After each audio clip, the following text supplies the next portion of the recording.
নমস্কার, ব্রাত্য বসু বলছি। সর্বভারতীয় তৃণমূল কংগ্রেসের মুখপাত্র আমি।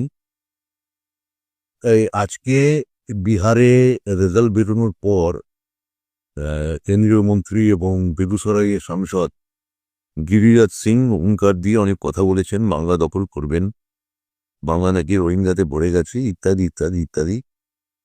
তো আমার মনে পড়ছে যে আমাদের নেতা অভিষেক বন্দ্যোপাধ্যায়ের নেতৃত্বে দিল্লি পঞ্চম অন্তরে আমরা বছরখানেক আগে যখন বাংলার বকেয়া যেটা পাওয়ার জন্য আমরা আন্দোলন করছিলাম, তখন কেন্দ্রীয় কৃষিমন্ত্রী ছিলেন গিরিরাজ সিং।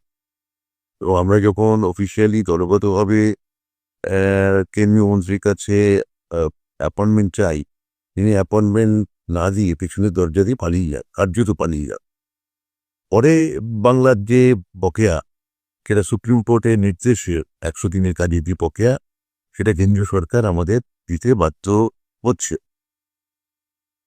এখন গিরিরাজ সিং বাংলাকে নিয়ে কতটা ভালোবাসেন বা বাংলা নিয়ে তার কতটা কনসার্ন, ওই পেছনের দরজা দিয়ে যখন পালিয়ে যাচ্ছেন তাতে একটা প্রমাণিত হয়। আর বিহারের রেজাল্ট, বিহারের ফলাফল, তার সঙ্গে বাংলার সম্পর্ক শুনে রাখুন। গিরিরাজ গিরিরাজ মানে হচ্ছে হিমালয়, এইদিকে উত্তরে হিমালয় এবং দক্ষিণে বঙ্গোপসাগর। এর নাম বাংলায় পুরোটা জুড়ে একটাই নাম আছে, তার নাম মমতা বন্দ্যোপাধ্যায়।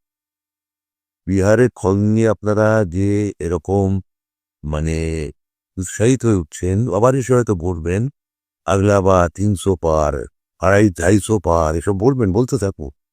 বাংলায় একজনই আছে, মমতা বন্দ্যোপাধ্যায়। বিহারে উল্লাস করছেন, করুন। SIR এর ফলাফল আর কয়েকদিনের মধ্যে বিহারে কি হয়েছে সেটা আমরা বুঝতে পারবো।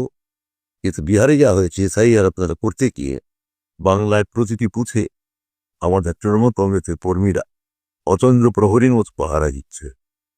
তো বাংলাতে অপমান করছেন, বাঙালিকে রোহিঙ্গা বলছেন, বাংলাকে ভাবছেন যে খুবই বিহার হয়ে গেছে। মনে রাখবেন, বিহারে জেডিইউ ছিল, NDA ছিল, NDA আসছো, আর বাংলায় তৃণমূলই ছিল, বলে তৃণমূলই আসছে।